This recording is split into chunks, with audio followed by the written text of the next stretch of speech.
Hi, I'm Celeste Osborne. I am the owner at Restoring Hope Counseling in Houston, Texas. And I wanted to introduce to you one of our newest therapists who is excited to get started and see clients. And so I wanted to share a little bit with you about her. So this is Emilie Morrison, and she is a licensed professional counselor. And so I wanted to ask you, Emilie, how long have you been a therapist? I've been a therapist for about 4.5 years. I was an intern for 3, and then I got my full licensure last May. Okay, cool. And where have you been um, doing most of your counseling so far? Most of it's been done at the Harris Center, which is more community based, working with a very wide variety of mental health concerns, people in very different areas of their life. Okay. So you see all kinds of people. Yeah. And community mental health is more of when you go to people's homes, right? Yes. Except for, there's a pandemic, so I'm sure it's a little difficult. Yeah, we're doing telehealth right now for safety. Yes. And so what drew you to being a therapist in the first place? Um, I've just always wanted to help people. I've had my own experience with therapy, and it's been some positive, some negative, but I just I've seen the effects of it in my life, the support, the tools, um, and also have family and friends. A lot of people that are have been there, and it's just I feel like it's just a very good way to help people to kind of understand themselves and others better, and which can in turn make their lives better or help them to reach the goals that maybe they're struggling to get to. Yeah. If going to therapy in the first place is a hard decision to Mhm. go and to take that step and go, what is something that you might tell a client that's seeking therapy for the first time? Um, I usually will kind of go over the fact that sometimes people can be nervous.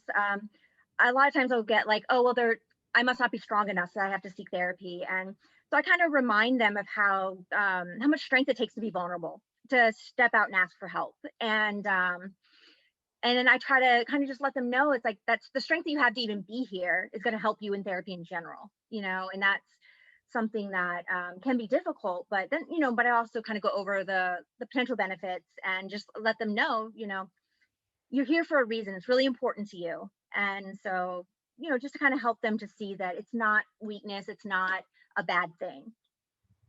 Yeah, cool. So in when you've been doing this now for, 4.5 years or so. So what have you discovered so far that's your favorite thing about being a therapist? Um, Probably, I just love hearing people's stories. There are so many different things where you could just look at a person and be like, oh, this must have happened, or they must do this, or they must be this way. But everyone really has their own very unique story.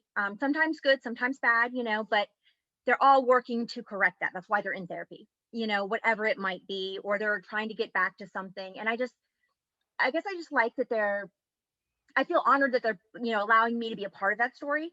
And, just so I take it very seriously to kind of help them to do that. So I think just them letting me be a part of their story, but just me kind of being able to teach them some skills and just see that they're working. Them telling me, "Hey, this was really helpful," or I tried this, my last panic attack, or when I was really sad, I tried this one, and I think that's kind of just, I guess, becoming a part of their story briefly in a way that's helping. Yeah, that's one of my favorite things too, is just to see the progress made and in a Mhm. client when they first start coming to when it's like, okay, I think I'm good and I don't need Yeah. to come anymore. It's I know as a therapist, it's like, oh, but I like seeing you, but also I'm really happy for you that you've made this progress. And Yeah. because therapy is not meant to be in forever.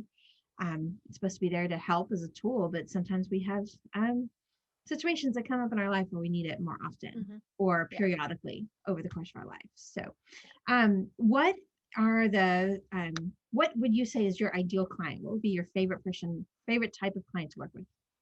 Um, I don't. That's kind of a hard one. I would probably say adults. I enjoy working with anger management, which probably sounds weird, but um, I've done a lot of groups with anger management, and anger is a very complicated emotion. And so I like working with clients to understand where the anger is coming from, to kind of find those underlying emotions. And I like to bring in mindfulness, which can be very helpful for a lot of people. And oftentimes when we're dealing with anger, we're also dealing with some other things. So for me, I think it's the challenge, the ability to be creative. And I encourage my clients to also express themselves creatively. But I think it just kind of gives me that opportunity to really kind of see what's going on. And I most of the time people they use with anger management, often there are some somewhat simple but hard to use in the moment strategies. But once, kind of like what I was saying earlier, once they start using them, they'll notice like some big changes. And so I find that anger management is very rewarding. And it's a So really common problem people struggle with. Anger yeah. comes up in everything, but there's often underlying issues below that, like depression and anxiety or family relationships. And so anger is often what everybody sees, but Hmm. it's usually there's something underneath, and we got to dig a little bit, but also work on how to managing that anger. Yeah. And so it's definitely a really needed topic, which also can be as a result of trauma. And you Mhm. also have a lot of training in trauma as Yeah. well. That's So another population. It's so I say I enjoy working with trauma. It's not that, I hate that they've gone through what they've gone through, but I like the fact that they're kind of trusting me with this. And we do the cognitive processing therapy for PTSD. And again, it's pretty structured, which is good for a lot of people, specifically dealing with something like trauma. But the results of those who like really do some of the work that's put in there, it can be so different. You can really see like major changes in just 7-8 sessions, if that. mhm. Once they get past kind of learning the basic skills, you can really see the change. And you can see just, and I think it's a reminder to them too, that how strong they are to get through that, but then how strong they are to continue to make changes and to make it, their lives even more, I guess, enjoyable, and they're able to do some of the things that they want to do. So I feel like that one particularly is just, it's very much of a self-discovery. And I think a lot of it is kind of discovering your strengths and realizing that, you know, it's, you have so much that you don't even realize, so many good things. Yeah. So, Yeah, that particular therapy that focuses on trauma is great for helping to challenge the things that we're thinking, to learn other ways of thinking, especially about the trauma and the things that people with trauma have experienced, and how they have developed these beliefs about themselves that are often inaccurate.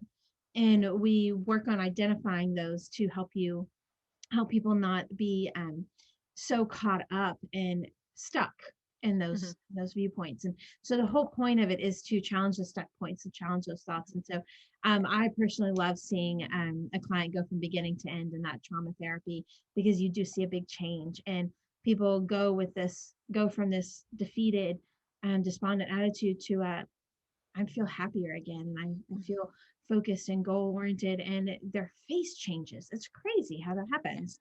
I feel like Um, it's a very empowering treatment. it And totally is. Yeah, I'm with you on yeah. that. It's really good. So, all right. So, Emily, thank you for sharing a little bit about yourself and what you enjoy. And so, all right, everyone, she is now seeing clients in the evenings and on Saturdays, online and in person. And she's also now accepting a couple of insurance panels. Reach out to our office if you'd like to schedule an appointment, or go online at www.rhchouston.com. The link will be in the comments. So thanks so much. You'll have a great day, and